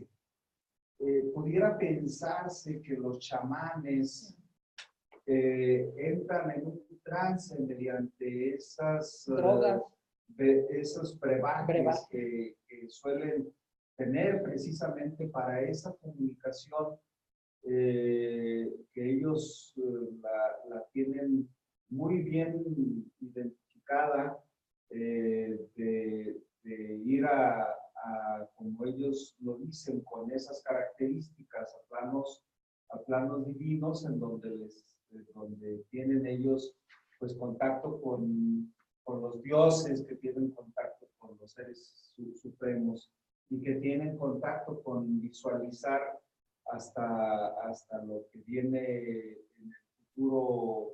en el futuro próximo, ¿no? Entonces, creo que ahí valdría la pena que con tu experiencia y análisis que tienes de estos aspectos, querido hermano Omar, nos pudieras dar una pista de cómo aquí nos habla, ¿eh? Ah, perfecto. Mira, aquí nosotros señalamos los 4 estados de conciencia, que a fin de cuentas la conciencia es una, ya lo vimos. Son 4 niveles, vaya, de conciencia, pero aquí nos dice, podemos imaginar la conciencia, o sea, son 4 niveles, la conciencia como un gran huevo de luz, del cual solo un extremo está insertado en el cerebro. Un gran huevo de luz del cual un solo extremo está insertado en el cerebro. Tal extremo es la conciencia de vigilia. Pero a medida que se desarrolla la autoconciencia en el mundo astral y el cerebro se desarrolla lo suficiente para responder a las vibraciones de la conciencia astral deviene parte de la conciencia de vigilia. En tal caso, la conciencia mental vendrá a ser svapna o conciencia de sueños. Y aquí nos está diciendo, esta conciencia está, y ese hilo tiene un nombre. Se llama el sutratma. Ese sutratma está conectado desde la mónada hasta el cuerpo físico. El tema es que ese sutratma y otro hilo, son 3 hilos, el sutratma y el antakarana y el hilo de vida. Esos 3 hilos están, por llamarle así, pues rotos. Tenemos que restablecer esa conexión. Ahorita vamos a abrir un diagrama para ver esos 3 hilos. Porque precisamente nosotros no se expresa la mónada en el cuerpo físico. ¿Por qué el alma no se expresa? Porque precisamente la personalidad está divorciada del alma. Está roto esa comunicación entre la personalidad y el alma. Aquí nos dice más adelante, ya llegamos al nivel del sueño, al nivel mental. Similarmente, cuando la autoconciencia mental se desarrolla y el cerebro responde a ella, la conciencia de vigilia incluye al mental, o sea que ya tú puedes viajar conscientemente, así como dicen los gnósticos, el viaje astral, el viaje mental. Y así sucesivamente hasta que la conciencia, fíjate lo que dices tú, Gabino, hasta la conciencia de los 5 planos quede incluida en la conciencia vigilia. O sea que tú ya a voluntad viajas en los 5 planos, que esa es la meta de la evolución. Y cada grado de conciencia tú lo vas adquiriendo con una iniciación. Por ejemplo, perdón por solicitar la palabra. Sí. Entonces quiere decir que nosotros, si adecuamos el trabajo para que nuestra mente tenga esa capacidad de lograr ese estado de conciencia plena. Conciencia plena en todos los planos. En todos los planos, no requerimos de ningún elemento adicional. No. Como por ejemplo quienes utilizan el peyote o la ayahuasca, ¿no? Y que con ello pues logran mantener ese tipo de... Lo que pasa es que estos hermanos cuando ingieren esas bebidas lo que hacen es que abren las puertas astrales. Es como si yo te abriera la puerta de un manicomio y te meto, pero no puedes hacer nada porque te abrieron las puertas, los ojos, pero tú no eres consciente del plano. O sea, igual es como si es como si yo te metiera en una jaula con leones. O sea, te metiste a un terreno que no conoces, que no exploras. O sea, es donde muchos dicen se quedó en el viaje. O sea, ¿qué ocurrió? Que si el mundo físico no eres diestro aún, no dominas el mundo físico, ¿para qué vas a abrir las puertas de otra dimensión, de otro plano, que para empezar ni conoces y para empezar ni dominas? Entonces, estas personas, chamanes y otras entidades, estos hermanos, al abrir esas puertas son obsesionados por esos desencarnados, que son los que se hacen pasar que por dioses y que por mensajeros y que por... La misma suerte ocurre con todos esos cuates que dicen que canalizan y que a la Virgen María y que al maestro fulano de tal y que... O sea, estas personas están permitiendo lo que hablamos hace ratito, así como los elementales quieren manifestarse en el mundo físico, pues también los desencarnados, poetas y avatares falsos y todo el mundo pues quiere sentir el cuerpo físico. Entonces, aquí dice que esa conciencia, primero es conciencia y luego autoconciencia. O sea, tú eres consciente, pero luego eres autoconsciente. Entonces, ese proceso de conciencia, autoconciencia se tiene que lograr en todos los planos y de forma sucesiva. ¿Cómo se logra? A través del sendero de la iniciación, que en cada iniciación es el dominio de un plano. O sea, la iniciación, el grado iniciático no es el ritual, no es la ceremonia, es que tú ya purificaste, que ya después vamos a ver el tema de los átomos permanentes, tú ya desarrollaste, ya desarrollaste tu conciencia al nivel atómico, porque cada plano, acuérdate que el átomo permanente está en el subplano más elevado, que es el plano atómico. Tú ya desarrollaste tu conciencia y tu autoconciencia, o sea, por llamarle, ya pasaste tú por la experiencia de los 7 subplanos. Acuérdate, ya dijimos que cada emoción y cada pensamiento tiene su clasificación. Los pensamientos más bajos pertenecen al sólido, al estado sólido del mental, y luego líquido, y luego el gaseoso, el etérico, superetérico, subatómico y el atómico. Pero decía, la mejor protección contra los pensamientos indeseables, las entidades indeseables, es el amor. Porque el amor, la buena voluntad, el altruismo, porque pertenecen a la materia del plano atómico. Entonces, lo que estamos haciendo, estamos construyendo templos a la virtud. O sea, ahora sí que literalmente estamos nosotros poco a poco adquiriendo eso, purificando esos cuerpos, refinándolos para construir nuestros cuerpos únicamente de materia del subplano atómico. Por eso, antes de recibir una iniciación viene una crisis, y la crisis viene para saber dónde estás parado, en el subplano sólido, líquido, gaseoso, etérico, o sea, viene la crisis para saber hasta dónde estás purificado, hasta dónde estás parado. Si tú estás de acero, pues llega la crisis y pues aguantas. Pero si tú crees que es parte del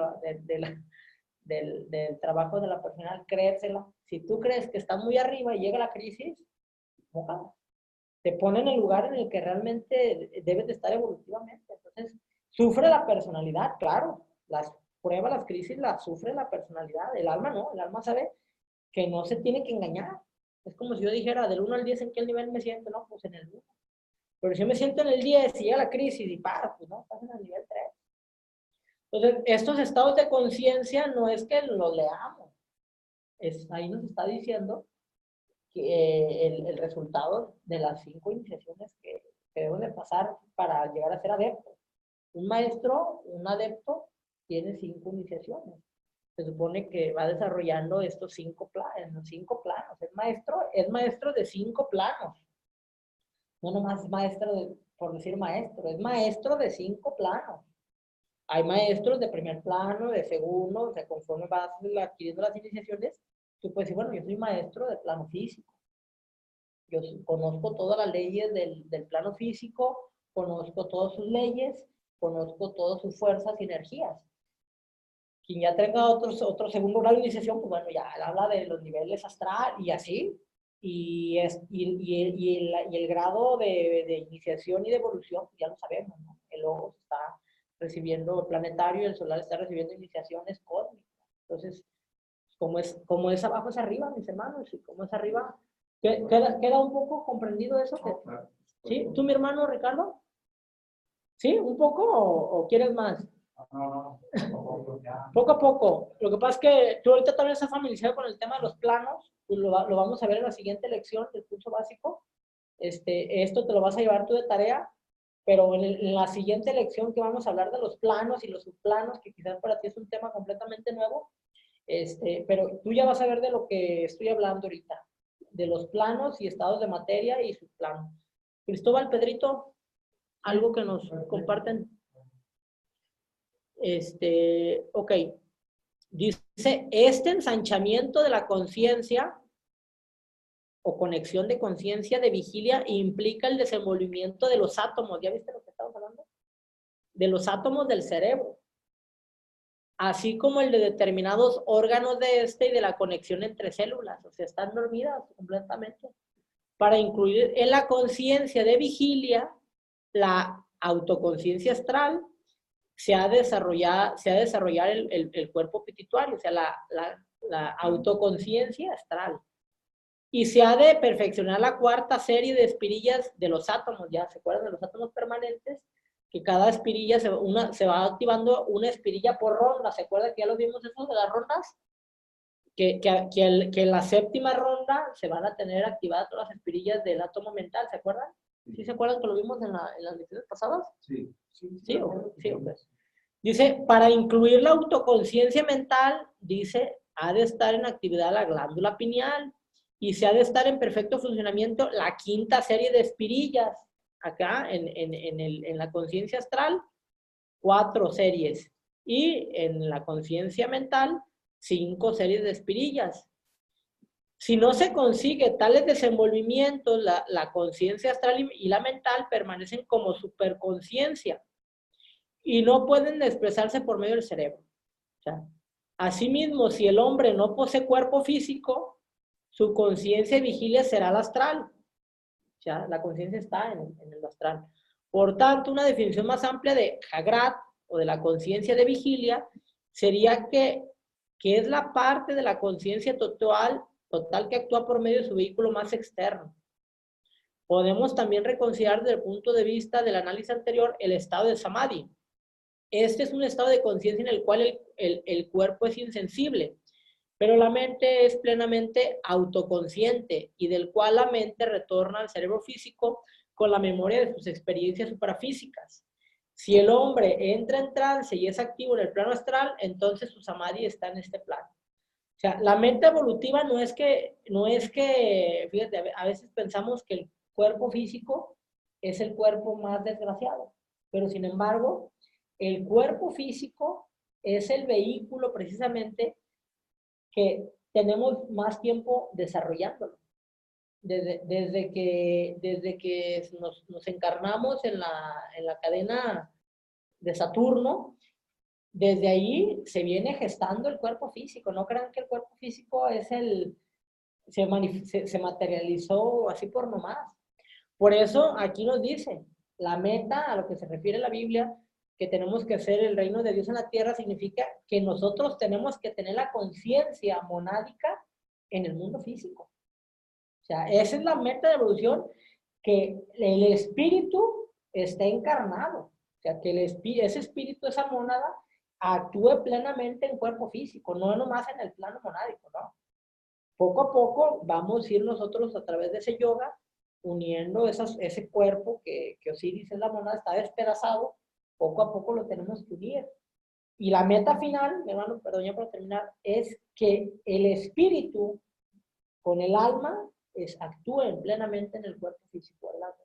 Sí, como un ejemplo que me he encontrado con las expresiones de algunos, también de algunos filósofos, por ejemplo, para referir concretamente este plano físico y este plano mental, pudiéramos pensar, o ese espíritu, esa mónada, es la conciencia, que es el conductor, y el cuerpo físico es el automóvil.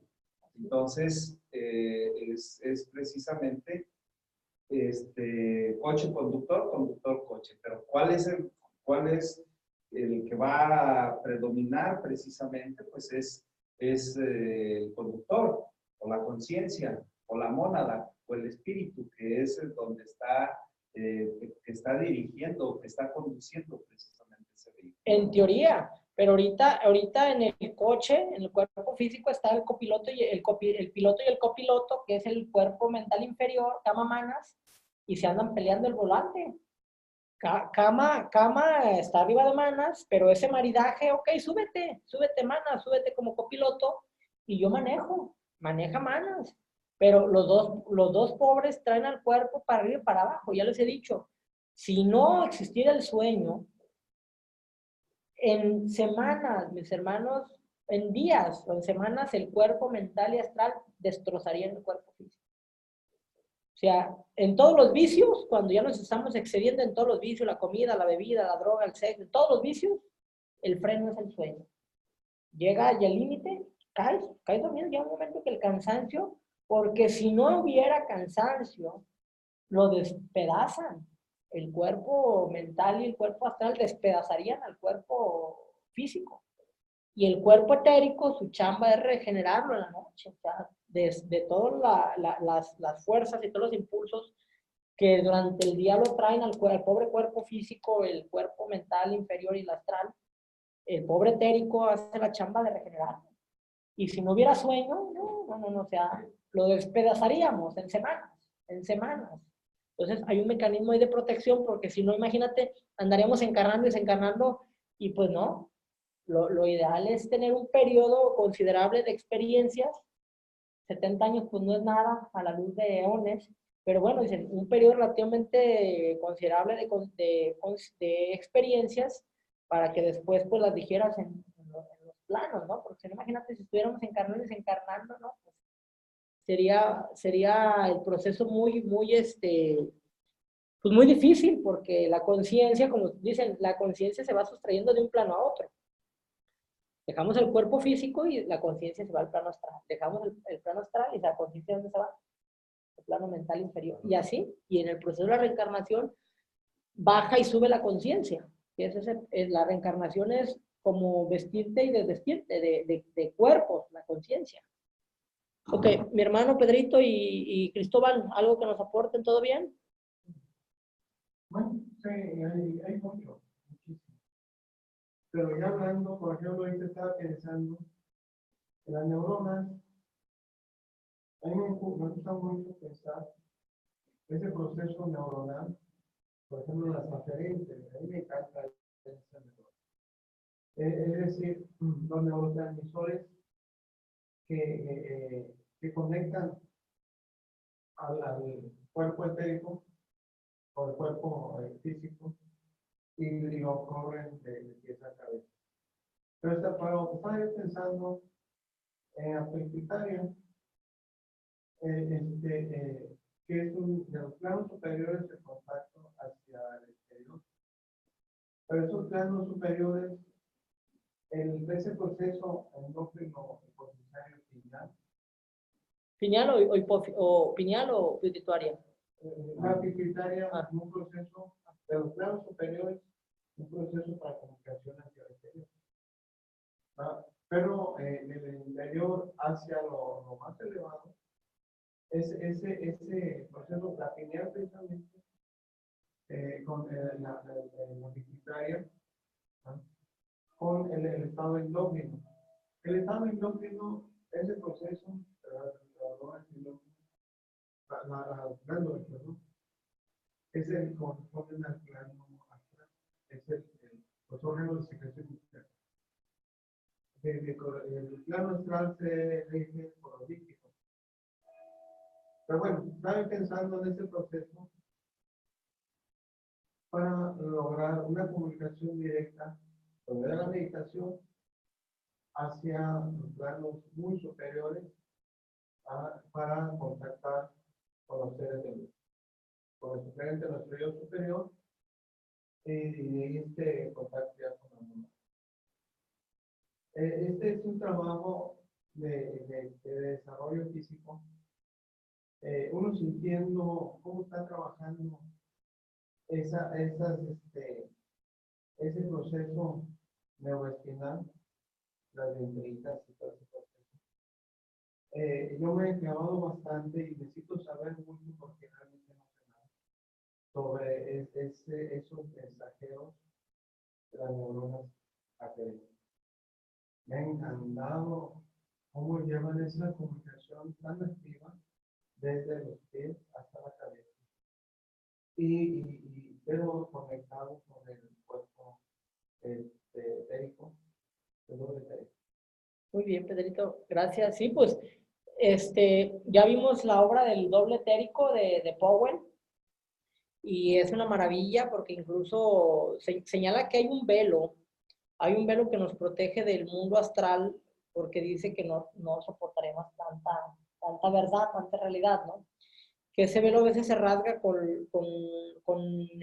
impresiones fuertes, con el alcohol, las drogas, con los alcoholes. Entonces dice que pues es preferible no rasgar el velo, ¿no? De ese estado de conciencia de un plano a otro, porque pues no somos aún maduros psicológicamente, ¿no? Para enfrentarnos a esas entidades que están ahí. Entonces, como un medio de protección, pues está ese velo que nos impide ver los planos sutiles. A medida que vamos evolucionando y tenemos esa madurez psicológica, pues vamos poco a poco aceptando, ¿no? Aceptando esas realidades de esos planos, ¿no? Por eso se sugiere, pues, igual no sobreestimular, ¿no? Los chakras, ni intentar desarrollar la pineal o la pituitaria de forma desordenada, ¿no? Es un proceso de ascender las energías, ir desarrollando los chakras vida tras vida, pero en realidad se desarrolla un chakra por vida. O sea, no es que los 7 los desarrolles en una sola vida, ¿no? Igual esas neuronas que dice Pedrito, poco a poco las vas desarrollando. Porque ellas tienen información de muchos, de muchas vidas, de muchas experiencias vividas en vidas pasadas, vamos. No puede ser por ahí, no va por ahí. No, aquí nos dice incluso el tema, mira, dice, la palabra samadhi se emplea también a veces para denotar la condición más allá de la esfera que el hombre puede retener la conciencia. Así para el salvaje cuya conciencia es clara únicamente en el plano físico, samadhi vendría a ser en el plano astral. Ahora sí que hay niveles de samadhi. Esto quiere decir que cuando el hombre retorna a sus vehículos inferiores, no traerá conocimiento adicional preciso, ni nueva capacidad para hacer nada útil. Esta clase de samadhi no se recomienda en las escuelas más elevadas de ocultismo. Dormirse y entrar en samadhi es en gran parte el mismo proceso, pero mientras uno se debe a condiciones ordinarias y no tiene significado alguno, el otro se debe a la acción de la voluntad entrenada y un poder de extraordinario valor. ¿Por qué creen que cuando despertamos sentimos a veces paz, alegría, inspiración? Porque la conciencia está en los planos superiores. Los grandes inventores, los grandes artistas, dicen, ok, no llega la inspiración en el cuerpo físico, ahí nos vemos, me acuesto. Y ya regresan, igual cuando tengamos problemas, acuéstense. Cuando tengan preocupaciones, una de las mejores medicinas es dormir. ¿Por qué? Porque liberas tú esta tensión precisamente del cuerpo astral o mental que a fuerzas quieren dominar el físico. Y hay una resistencia. Entonces, máximo nosotros que estamos en estos temas, hay una resistencia ya. Entonces, se quieren aprisionar, se quieren apoderar y el físico no, y está en estira de floja. Entonces, ok, dormirse y claro que pues se va a desenfrenar la conciencia en los mundos astrales, pero al menos no perturban al cuerpo físico. Y otra vez cuando recobres la conciencia física, que aún no tenemos la conciencia astral ni mental, pues otra vez hacer la luchita. Porque a fin de cuentas el trabajo de subyugación de Kama Mana se hace con la conciencia física. O sea, no lo subyugas en su plano. ¿Sí? Muy bien. Ok, aquí nos dice algo muy interesante, mis hermanos. Los medios físicos de inducir trance, lo que todos decían hace ratito, tales como hipnotismo, drogas, mirar fijamente en un punto negro sobre fondo blanco, o fijar la mirada en la nariz y otros métodos similares, pertenecen a Hatha Yoga y no se emplean nunca en Raja Yoga. O sea que los chamanes nomás andan en los niveles de Hatha Yoga y nunca en el Raja Yoga, la yoga de la mente. Para el clarividente, la diferencia entre un sujeto mesmerizado y el trance autoinducido de un yogi se manifiesta de inmediato. Un clarividente sí puede ver. En el sujeto mesmerizado o hipnotizado están presentes todos los principios. Mana superior está paralizado, Buddhi separado de manas a causa de esta parálisis y el cuerpo astral sujeto enteramente a manas inferior y a Kama. En el yogi, por otra parte, los principios del cuaternario inferior desaparecen enteramente, salvo por las vibraciones apenas perceptibles de prana de tono dorado y una llama violeta veteada de oro que surgen hacia arriba de la cabeza y culmina en un punto. La persona mesmerizada o hipnotizada no recuerda absolutamente nada de sus experiencias. En cambio, el yogi recuerda todo cuanto ha experimentado. Ahí está. La diferencia del trance de bajo, por decir que dos trances, el inferior y el superior. Por eso nos hablaba de dos tipos de samadhi, el interior y el exterior, ¿se acuerdan? Ok. Una breve descripción dará idea de los métodos empleados en meditación. Dice, veremos un poco. O sea, nos está dando aquí métodos en la meditación. Ok, vamos a ver estos métodos. Déjame ver cuántos son. Si son muchos, porque ya vamos a iniciar la siguiente sesión. Uf, sí son muchos, ¿no? Sí, yo creo que sí vamos a tener que dejar porque todavía falta contemplación. Sí, vamos a dejar entonces, porque ya el tiempo nos alcanzó. Entonces, aquí nos va a dar los métodos de meditación, mi hermano. Entonces por primera vez vamos a dejar inconcluso ya el tema de la lección. Nos vamos a quedar en la página 165. ¿Sale? Nos va a dar los métodos de la meditación. Sí. ¿Sí, mis hermanos? Entonces, yo pensé que nos íbamos a aventar en una sesión las 3, pero la verdad es de que sí estuvo. Sí, están muy densas. Sí, entonces nos vamos a aventar entonces la siguiente ocasión, la de la 165 a la 181, ¿no? Mira, todavía faltan, ok. Bueno, quiero seguir concediendo la palabra. Ahorita tenemos 5 minutos más para llegar a una conclusión y continuar pues con nuestros trabajos del día de ayer. Adelante. Bueno, ya tengo que retirarme. Ok. Tiene que estar a las 8, pero bueno, todavía no tengo nada. Ok. No, agregaría nada más un poquito más en cuanto a las carburas. Las carburas se dan por muchos motivos. Por ejemplo, las drogas, bueno, sí, pero también consumir medicina alopática, comer carne roja, empastelada.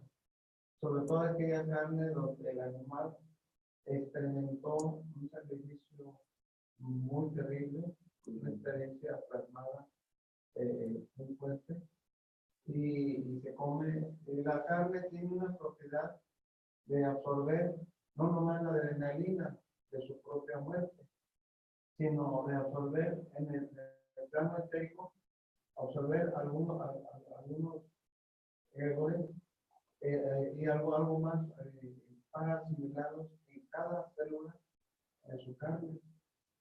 La carne en sí, aunque se dé, ya es tipo de carne, aunque se dé carbonizada, tiene elementos. De la niñez casi aprendí yo en los grupos chamánicos, se llaman los grupos hechiceros, de que la carne roja preparada es un elemento tan tóxico para hacer un trabajo negro. La carne roja se utiliza ahí, son los menjurjes, y hay mujeres que piden pues indicaciones para hacer un trabajo negro, y les indican que dejan comer carne roja con algunos elementos adheridos a la carne, porque la carne tiene la propiedad de absorber muchos químicos, aunque esté ya la carne expuesta, está absorbiendo muchas cosas. Bueno, en cuanto a sus rasgaduras, pero sí, esas rasgaduras, yo difiero en cuanto a que la persona se vaya a dormir, porque una persona que va a dormir vuelve otra vez con esa problemática. Descansó, sí, pero vuelve otra vez a la carga todo lo que trae y a la meditación. La meditación, en lugar de que vaya a dormir, vaya a meditar, y ahí se va a relajar mucho, va a reconstituir su cuerpo etérico. Pero ese es lo que difiero yo. Sí, no, yo me refería a que cuando estás muy perturbado, cansado, pues en muchos textos se recomienda incluso no meditar cansado. Incluso no meditar cansado y bajo ciertas condiciones, ¿no? Ni desvelado, ni tampoco irascible. Sí, aquí nos va a dar varios métodos empleados en meditación y muchos más. Por ejemplo, el libro de Cartas sobre Meditación Ocultista, y sí es una meditación ya a otro elevado, que a fin de cuentas todos los seres meditamos. Los seres humanos, el logos planetarios, el logo solar, o sea, todos están ellos están ya en una meditación constante, regular. Sin embargo, nosotros, si no tenemos ese hábito, que era lo que igual tú podrías comentar, Pedrito, si no tenemos ese hábito de meditar diario, pues no basta con que yo intente, ¿no? Así como decimos aquí, súbitamente. La naturaleza no da saltos. Tiene que ser una disciplina de aprenderte a relajar, concentrarte y luego meditar. Entonces, ¿sí, mi hermano? Sí, perdón. Ojalá que nos llevemos alguna pequeña instrucción que a todos les favorezca sobre Raja Yoga. Sí, hay libros de Raja Yoga. Vamos a, de hecho, lo del tema del Raja Yoga lo vamos a ver más adelante. Aquí vienen instrucciones, pero más en el curso del cuerpo causal, Pedrito. En el curso del cuerpo causal nos van a dar muchas ya herramientas. Ahorita estamos paulatinamente.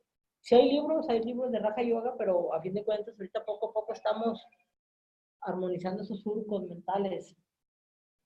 Sí, más adelante vienen esos ejercicios, Pedrito. Hermano, me disculpan.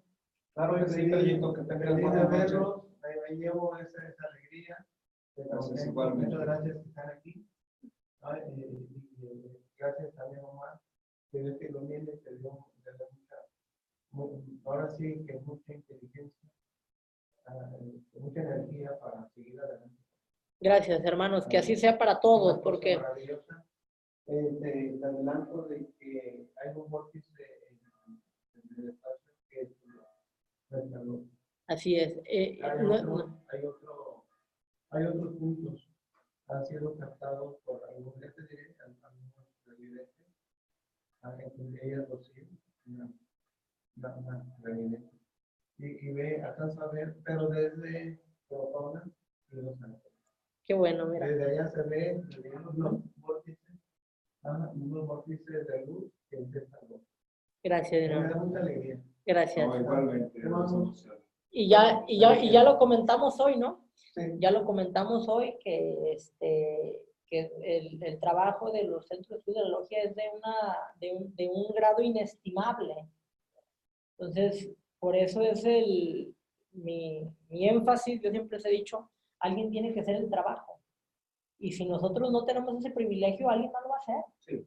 Entonces, alguien tiene que hacer el trabajo. Entonces, debemos de sentirnos privilegiados porque el cósmico nos ha dado la oportunidad de ser su canal, un canal dentro de la conciencia planetaria. Expresa a nuestra hermana Rocío un abrazo fraternal de parte de todos los hermanos y dile que cuantas veces quiera visitarnos en planos sutiles, aquí tiene su... Hay un vórtice de luz. Qué bueno. Gracias, hermanito. Gracias.